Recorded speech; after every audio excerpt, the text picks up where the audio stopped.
In this lecture, we'll look at the importance of the forest in Germanic myth and culture and how that has affected their representation in fairy tales. We'll look at those traces of the old religion in the Grimm's tales concerning the forest and what happens there. So what does a forest mean to you? Well, for me, the forest meant adventure for my friends and myself. And I would pick up a stick and it would be immediately a sword in my hand or a magic staff. And my brothers and I would travel to some secret magic river, cave, or grove, often having to fight off enemies in the form of brambles and other trees that barred our way. You may have had a similar experience, or perhaps there was a tree house, a meetup spot, or even something more formalized like the edge of a park or a trail to hike or ski. The forest was unknown for a while and it contained life, other life, and at night it could transform into a bit of a spooky scenery, make your pulse quicken, imagine what all could be out there lurking in the darkness.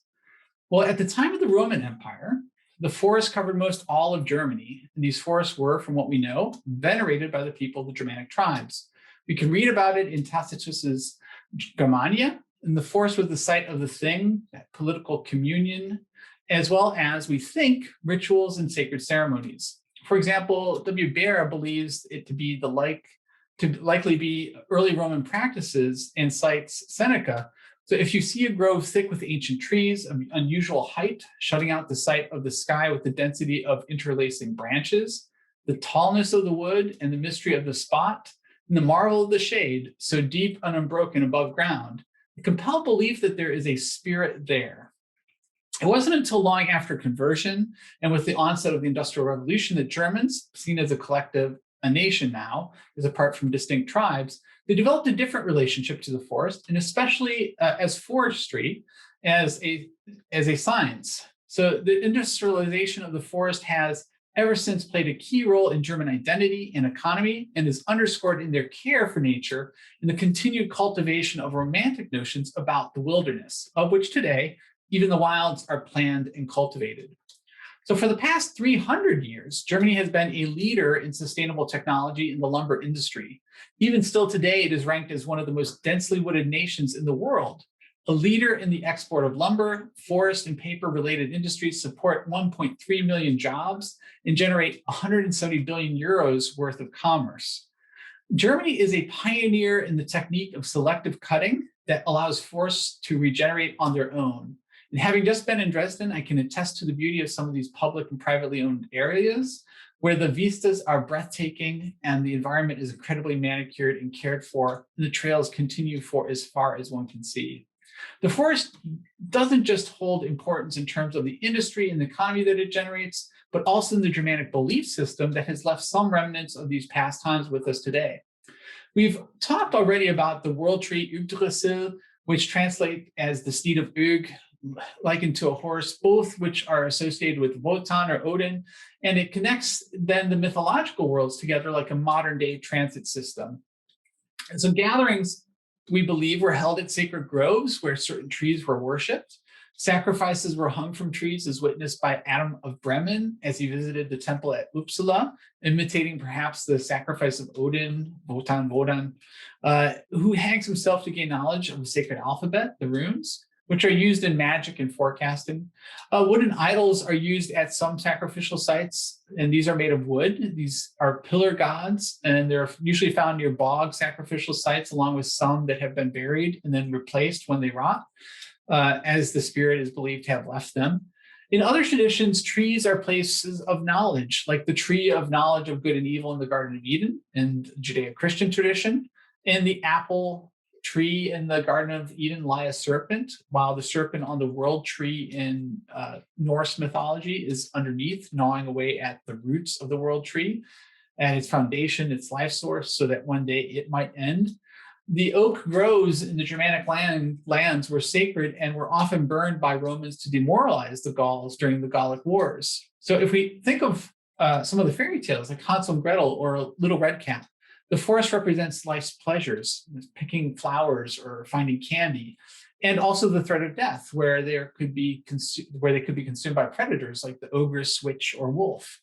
It is a place of the supernatural where pagan deities live, so that with Christianization, the forests take on more of a sinister feel. Yet in several of Grimm's tales, there is benevolence, riches, and helpful beings like fairies that are hidden there. The belief in fairies drawn from Celtic myths became the basis for many epics in France during the Middle Ages. So wood nymphs and dryads, succubi, the vampiric trees that preyed upon men by luring them with visions of seductive young women into their roots. This belief continued into the early 20th century in rural areas of Britain and Ireland. In Britain, the forest is the hideout for Merlin and Morgan Le Fay, the fairy queen, and he is an Odin-like figure who wanders the woods and decides who shall be king, pointing out the sword challenge as we have seen in the saga of the Volsungs. Lancelot, the champion of Arthur and lover of Guinevere, retreats to the forest to heal his wounds, self-inflicted because of his love for Guinevere, the queen with whom he tries to resist carrying on an affair with in order to not break his oath to King Arthur. While he is away, he becomes a wild man.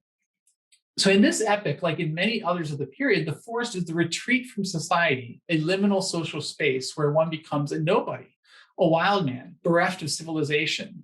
The forest is also the hideout of robbers, gangs, some of them that only rob the wealthy. Robbing the poor doesn't pay as well, and then give some of their proceeds to the poor, recovering in part the heavy taxes. So the Celtic god of fertility, the stag god, may have influenced the imagery and depiction of figures like Siegfried, who dies like a stag drinking from a river as the race between Hagen and himself ends like a wild hunt. The idea is that perhaps there were mock hunts even, or ritualistic human hunts even, in which a man bore the horns of the stag and was chased through the forest.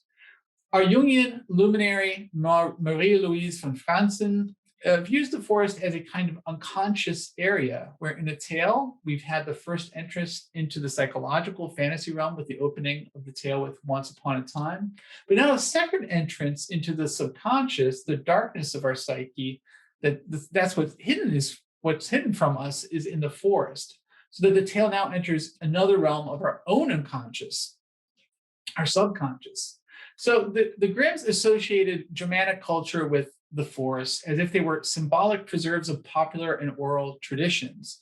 They didn't collect from villagers, remember, living in forests, but imagine that the forest held this knowledge, this romantic fuzzy logic working here.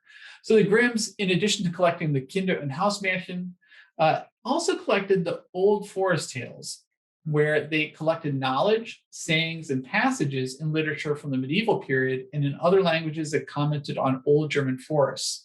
First published in 1813, in their overall concept of Germanness, the culture began and continued with the forests. The forests of Germany were receding due to industrialization, agriculture, and population growth. So the tales came to represent a place where they could be maintained, restored to the previous supernatural status. The wilds are a place of wonder, mystery, and fright. Before we take on how they appear in the Grimms, though, we'll take a brief stroll through the topography of the tales and the cognitive map that we build when reading them.